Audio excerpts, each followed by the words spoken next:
बोलो सिया रामचंद्र की जय। बोलो बजरंगबली की जय। बोलो रामचरित्र मानस की जय। हरि हरि बोल, हरि हरि बोल, हरि बोल। जय हो रामचरित्र मानस की।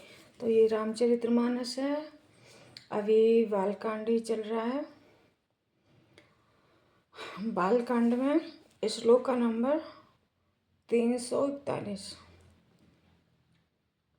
नैन विषय मोह कहु भयु सो समस्त सुख मोल सबई लाभो जग जीव कह पई सो अनुकूल। वे ही समस्त सुखों के मूल आप मेरे नेत्रों के विषय हुए ईश्वर के अनुकूल होने पर जगत में जीवों को सब लाभ ही लाभ होता है। जो अनुकूल ईश्वर के, जो जितने भी जीव होते हैं, जो ईश्वर के निकट पहुंच जाते हैं, भगवान का स्मरण कीर्तन करते हैं, उन जीवों को सिर्फ लाभ ही लाभ होता है, नुकसान कुछ भी नहीं होता है। जीव कोई भी क्यों ना हो, मनुष्य भी एक जीव है, कोई भी जीव क्यों ना हो, मतलब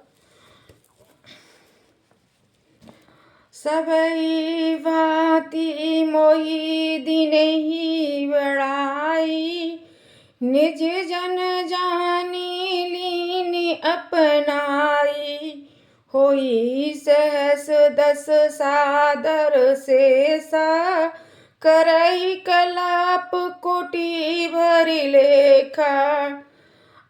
आपने मुझे सभी प्रकार से बढ़ाई दी और अपना जान कर अपना लिया। अब मतलब ये राजा जनक कह रहे हैं कि आपने मुझे हर तरीका से बढ़ाई दी, बुराई मेरी बिल्कुल भी नहीं करी, हर तरीका से मेरी बढ़ाई ही करी और अपना जान कर आन कर अपना लिया है। आपने अपना मुझे जानकर अपना लिया है। मुझको यदि 10,000 सरस्वती और शेष हों और करोड़ों कल्प तक गणना करते रहें तो भी आपके बराबर मेरी कोई भी प्रशंसा नहीं कर सकता। ये राजा जनक राजा दशरथ से कह रहे हैं।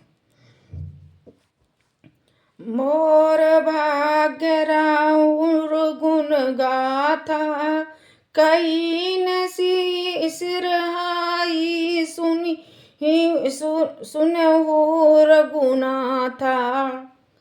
मैं कछु कहूँ एक बल मोरे तुम्हें रिझऊँ इसने सुटी थोरे। तो भी हे रघुनाथ जी सुनिए, मेरे सौभाग्य और आपके गुणों की कथा कहकर समाप्त नहीं की जा सकती। मैं जो कुछ कह रहा हूँ वह अपने इस एक ही बल पर कि आप अत्यंत थोड़े प्रेम से प्रसन्न हो जाते हैं। अब राजा जनक जो कह रहे हैं यहाँ पे, रघुनाथ जी मतलब प्रभु रामचंद्र जी से कह रहे हैं कि आप बहुत थोड़े से में ही प्रेम पूर्वक, सिर्फ प्रेम से बोलने पर भी आप प्रसन्न हो जाते हैं। तो यहाँ पे राजा जनक प्रभु राम से ये वार्ता कर रहे हैं। बार बार मांगऊ कर जोरे मनु परिहर चरण जनि भोरे। सुनी बर वचन प्रेम जनु पोसे पुरन काम रमु तो से।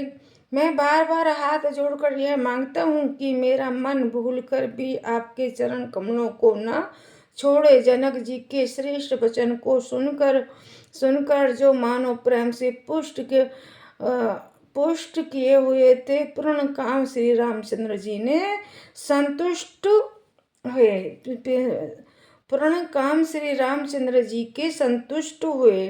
जो राजा जनक के जो अधूरे काम थे, पहले तो यहाँ पे राजा जनक ये कह रहे हैं उनके आपके चरण कमलों को मैं कभी ना भूलूं। और फिर राजा जनक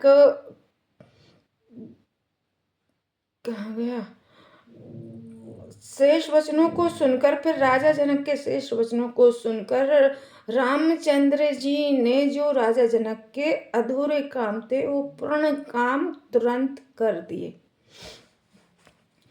करी वर विनयी ससुर सन्माने, पितहु कौशिक वशिष्ठ समझाने, बेंति बहुरी भरत सन कीनी, मिली से प्रेम पुनि आशीष दीनी। उन्होंने सुंदर विनती करके पिता दशरथ जी, गुरु विश्वामित्र जी और कुल गुरु वशिष्ठ जी के समान जानकर ससुर जनक जी का सम्मान किया। फिर राजा जनक ने भरत जी से विनती की और प्रेम के साथ मिलकर फिर उन्हें आशीर्वाद दिया। राजा जनक कितनी लंबी विदाई कर रहे हैं यहाँ पे, मतलब मैं तो समझ ही नहीं पा रही। राजा जनक अब से विदाई कर रहे हैं, 4-5 दिन से विदाई विदाई करते जा रहे हैं, लेकिन विदाई नहीं कर पा रहे हैं। राजा जनक प्रेम के बंधन में ऐसे बंध गए हैं कि वो विदाई नहीं कर पा रहे हैं सभी को, राजा दशरथ को और चारों भाइयों को।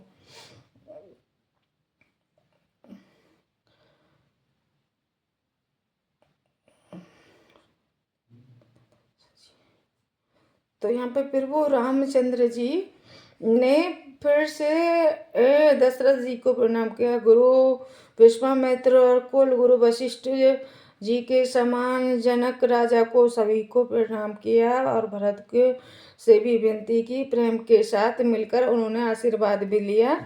मंगल भवन अमंगल हारी, दीर्घौ सुदशरथ अजर बिहारी, राम सिया राम राम जय जय राम, राम सिया राम राम जय जय राम।